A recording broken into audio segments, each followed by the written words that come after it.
Bonjour! Let's revise for your French writing exam. Here are the dates for your November mocks. The writing is the first exam that you will do this time and it is worth 25% of your overall grade. However, don't forget that the phrases you revise for the writing exam can be reused for your speaking. The great thing about the writing exam is that there are no tricks. The examiner just needs to see that you can use opinions, past tense, future tense and aim-heim phrases in French. I know that you can all do this. Madame Routley knows that you can all do this. You know that you can do this, but the examiner doesn't know you. They will just have that piece of paper put in front of them.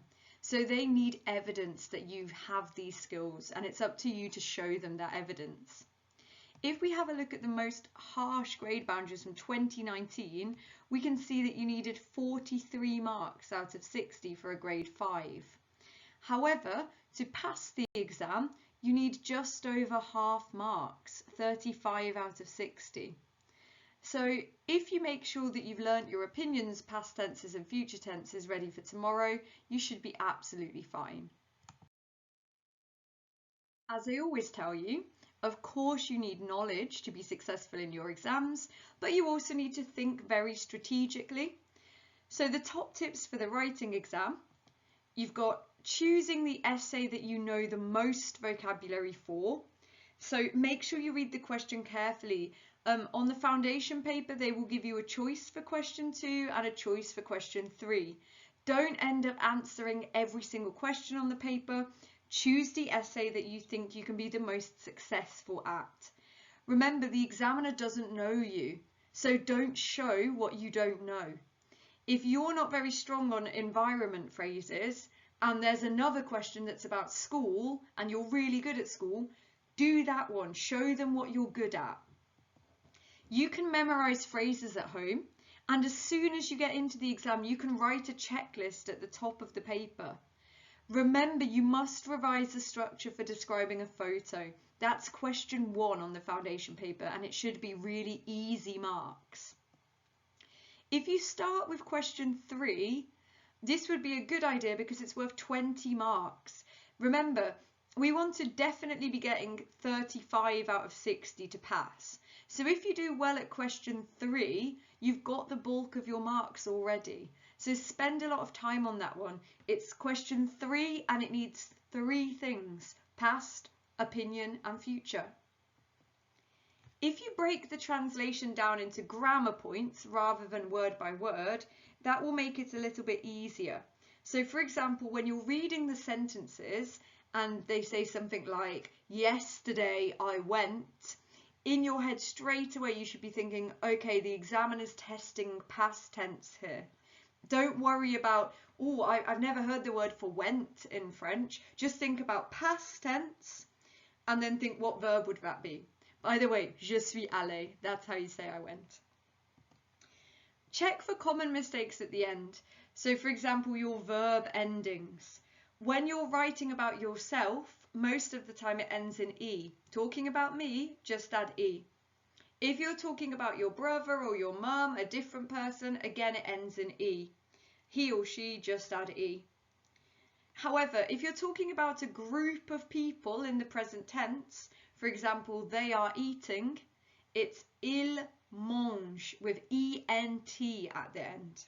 So just check for things like this, for common mistakes. Make sure that you use opinions, past and future. What I always tell pupils for the foundation is, question 1 has one important thing, it's opinions. Question 2 has 2 important things, opinions and future. Question 3 has 3 important things, opinions, past and future. When you're doing question 3, you have to show that you can use past tense and future tense, otherwise you won't access the best marks. And my final tip, use your speaking. If you memorised a lot of really good phrases for your speaking exam, put them into your writing exam because the same person will not be marking your speaking and your writing. I've said it before, But really the best preparation you can be doing at home now is learning a checklist of phrases in French that will definitely score you high marks. You can see two examples here from previous pupils. So the first one that's writing about the job in Paris, this is somebody who's very, very confident with grammar, and the way they've written their checklist is using grammar codes. I wouldn't advise this for everybody. This is for the type of student that grammar is their specialist subject, so they know what they're doing, they know what it looks like, they know how to include it. It's perfectly fine to do what the other student has done here, who's writing about the environment, and actually write out the phrases that you want to include. If you think this will limit your chance of making mistakes, then you should go for that option. I also like that that student has written next to each of the bullet points whether they're going to use opinions, past or future, to answer the question. I will go through some phrases. Remember, you can pause this video at any time and write down your favourite ones, or the ones that are most memorable. Or you can skip this section of the video because you might already have a checklist in mind. So if it were me completing the foundation paper tomorrow, I would complete it in the following order because I would be thinking about strategy and marks. So I would go for question 3 first because it's worth 20 marks. I need to give that my all. I need to make sure that my past tense and future tense and opinions are all on point in that question, because then it's easy for me to get those 20 marks. If I leave that and rush it at the end, I've lost such a huge amount of marks in my paper overall, 20 out of 60. I would then do question 2 because it's a 40 to 50 word letter or email. It's 16 marks, so it's still quite a lot, but it's only 10 words really per bullet point. So again, I want to make sure that I'm getting those marks, and I don't want to just neglect this question and leave it to the end. Then I would do the picture description because that should be 12 easy peasy marks for you. This is something that we've been practicing since year 7. I think that you're going to be really good at it. Just make sure you revise the structure. That's coming up in this video before you actually do the exam. And I would leave the translation till last, because with the translation, if you don't know a word, you're not going to learn that word in the course of the exam. You know, if it's a question about animals and the word pig comes up and you've never learned the word pig, you're not suddenly going to know the word for pig. So you just need to get to the end of the exam, do the translation, do it to the best of your ability, but all of your attention and all of your, magical phrases, opinions, aim high phrases, they need to be focused on question 3 and question 2. At the end of the exam, you should make sure you leave time to check, and you should really check that you've used accurate examples of opinions, past and future tenses. So you need to go through your essays and find them. Can I find an opinion? Can I find a past tense? Have I written je suis allé? Have I put a future tense? Have I put je vais manger? Make sure you've definitely done it, especially in question 3. And also see if you can count lots of examples of aim high phrases. So again, later in this video, there's some more examples, but things that we always say in class, like pour que je puisse, j'ai besoin de, make sure that you've used them, okay? Because you've learned them over all these years, and now is the time to show that you know them.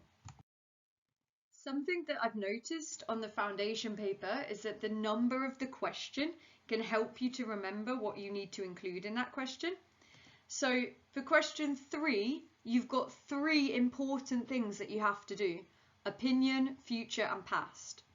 For question 2, you've got 2 important things: opinion and future, because in this question they normally have 3 kind of information bullet points and then 1 future bullet point. And for question 1, you've got 1 important thing, and it's opinion. Because even though it's a picture description, the question is going to ask you and give your opinion on this. And a lot of students just forget to give their opinion. So if you remember this, 3 important things, 2 important things, 1 important thing based on the question number, that should help you to make sure you include everything that's crucial in this exam. I've said it before, but really the best preparation you can be doing at home now is learning a checklist of phrases in French that will definitely score you high marks. You can see two examples here from previous pupils. So the first one that's writing about the job in Paris, this is somebody who's very, very confident with grammar, and the way they've written their checklist is using grammar codes.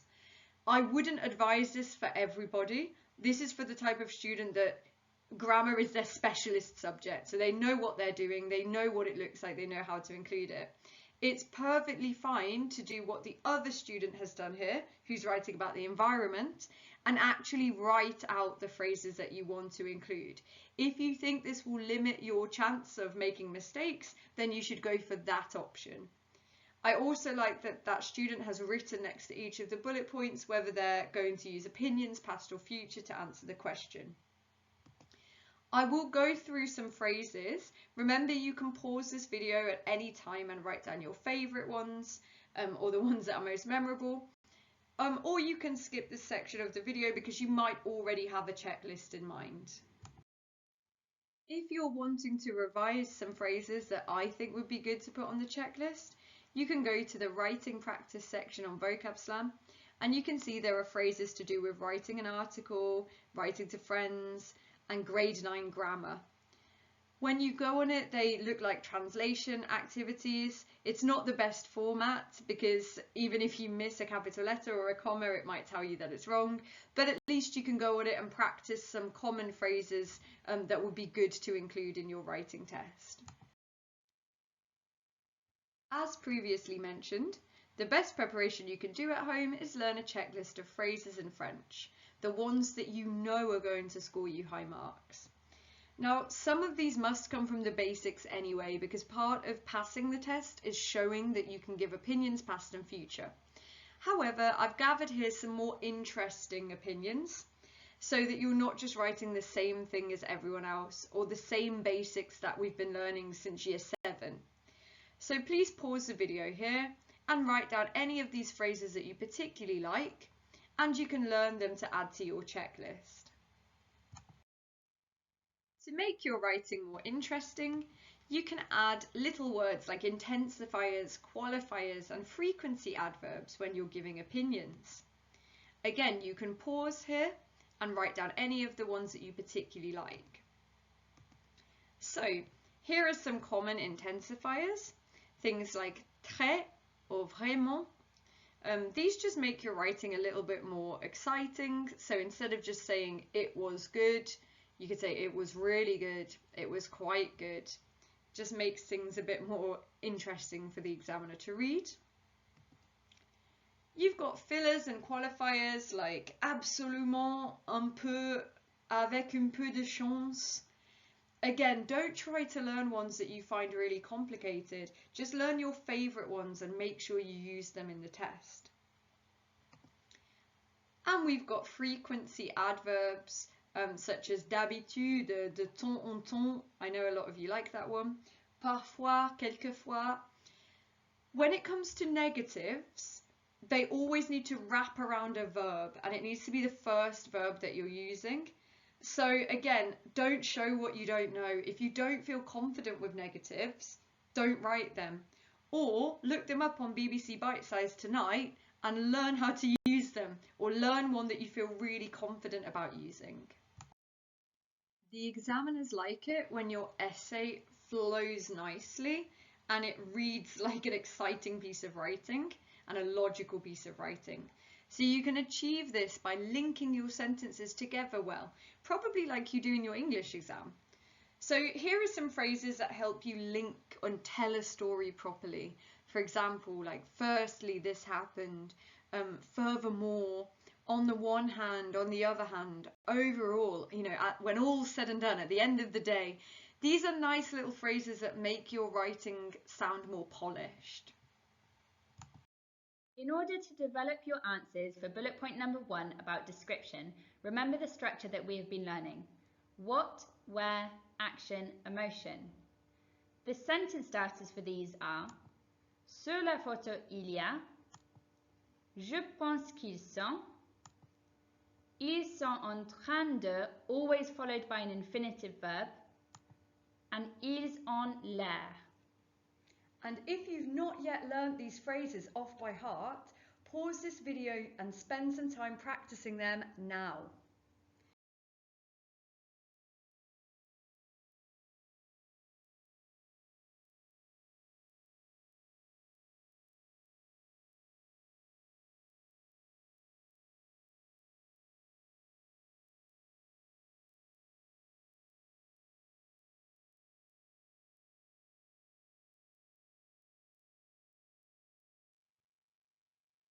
Don't forget, when you're doing the picture description in the writing, you have to give your opinion on something.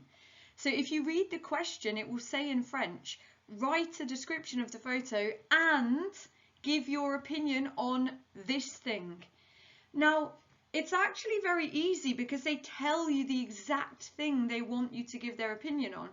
So if you just put an opinion phrase, j'adore, you can copy whatever word it asks you to give your opinion on. So imagine if I didn't know what les vacances meant, I could actually still get good marks by learning j'adore and then copying the phrase. Something that some pupils seem to get wrong as well, they write the phrase and they spell it wrong. If the examiners have given you the word les vacances, you just copy out the word exactly the same as how they've written it. The only thing that you change is you put an opinion at the front. So please, please, please do not forget to give your opinion in your writing test tomorrow when you're describing a picture. In order to develop the opinion bullet points, don't forget about that really catchy song, the YMCA. We start with mentioning yourself, so give your opinion. Then mention somebody else, for example, mais mon ami or ma mère m'a dit que, give somebody else's ideas. Then contrast, cependant, elle est folle, for example. And then add extra information, aussi. You could add an example of something you've done or give anything extra that you can. Have a look at the example below. And remember, there are lots of phrases that you can add to make your vocabulary more interesting. These green phrases are aim high phrases that you will have learnt in class. You can add them at the start of an opinion sentence. For example, selon moi, according to me, cafes are really great. It just makes your opinion sound more interesting. These purple phrases are intensifiers. Words like very or quite or so or really or a little bit. Instead of just saying it's great, you could say it's really great, and this will get you higher marks. The phrases in red are more interesting words than just, for example, bon or fantastique. You want to try to use phrases that other students won't use, like sans ça, génial, formidable, or chouette. That one's quite old-fashioned, but it's very perfectly fine to use in your exam. Here are some negative ones. Nul, barbon, morne. Morne is one that not a lot of pupils will know. It means gloomy. Of course, you will need to be using past and future tense in your writing. In the foundation exam, it's essential that you use past and future for question 3. Remember, question 1, one important thing, opinion. Question 2, two important things, opinion and future. Question 3, three important things, past, opinion and future. So I'd just like to remind you of some of the past tense phrases that you've seen in class. All of these ones I'm pretty confident that you'll know. Even just using something like j'ai bu is really good on the foundation paper because it looks easy, but it's actually an irregular verb. Always give your opinion with c'était, because then if you make a mistake with the past tense, it still counts that you used past tense because you put c'était, it was. Now, do you remember my top tip from the speaking exam? It was to give a statement, for example, j'ai visité, give your opinion, and then use après avoir. So after having visited the Eiffel Tower or whatever you said you visited, and then you'd give another past tense. So for example, I could say, j'ai mangé une sandwich. C'était délicieuse. Après avoir mangé une sandwich, j'ai visité les monuments.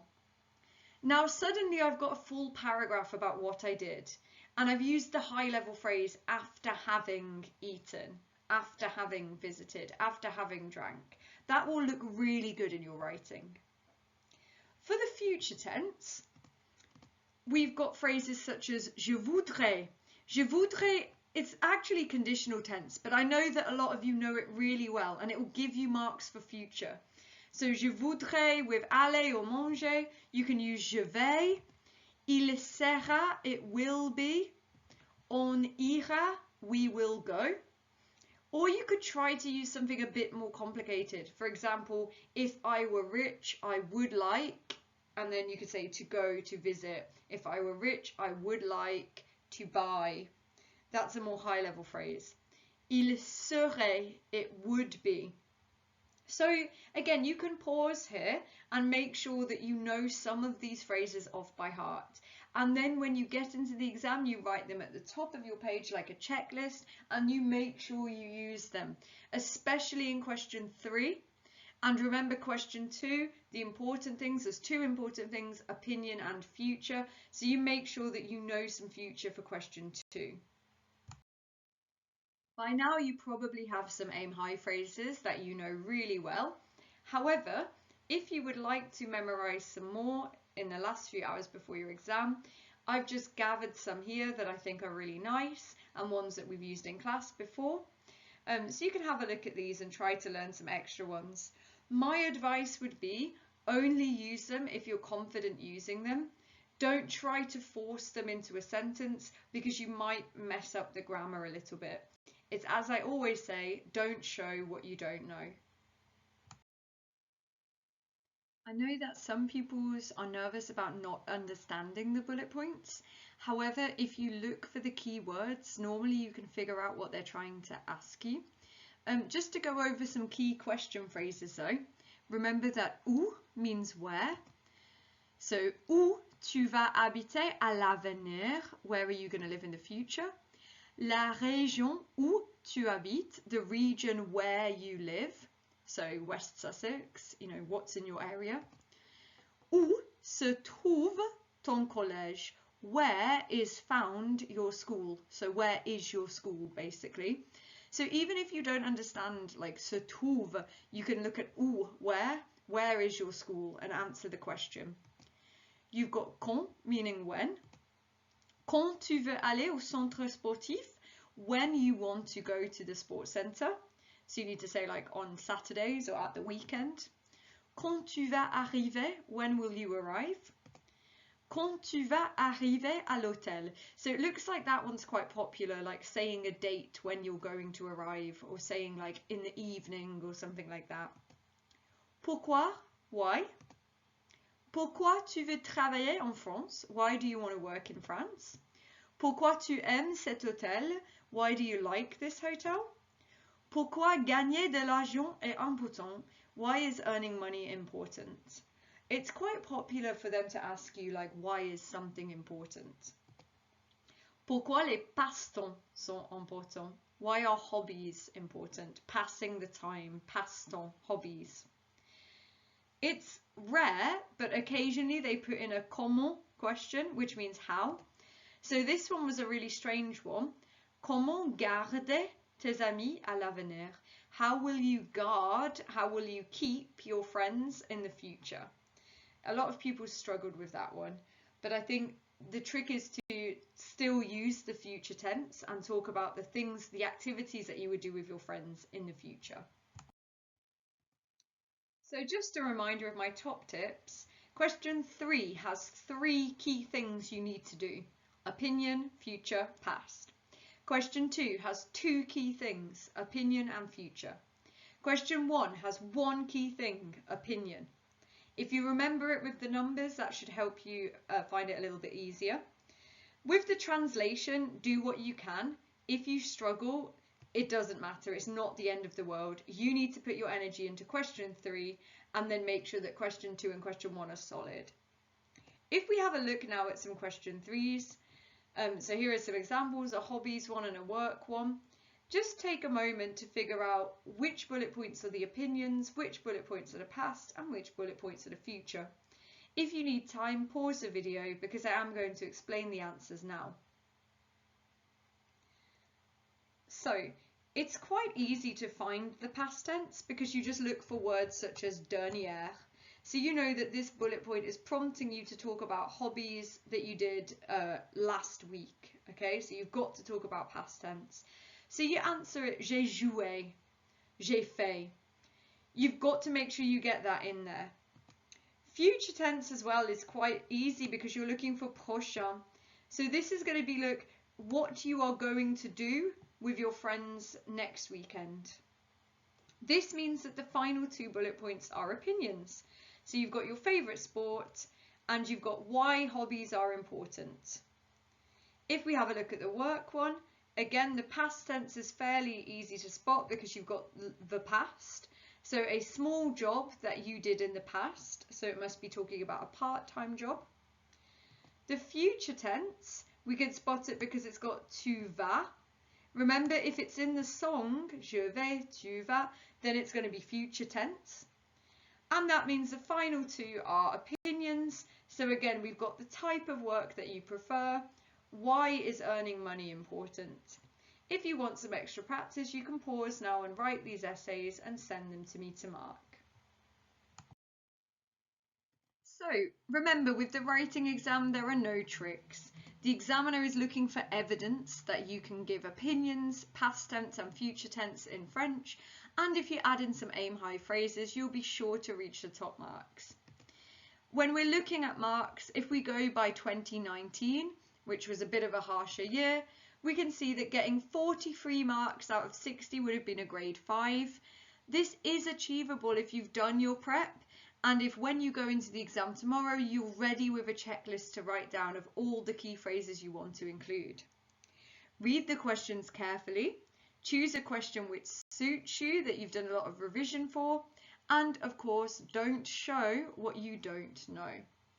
If you've got any further questions, please email me. Bonne chance, au revoir.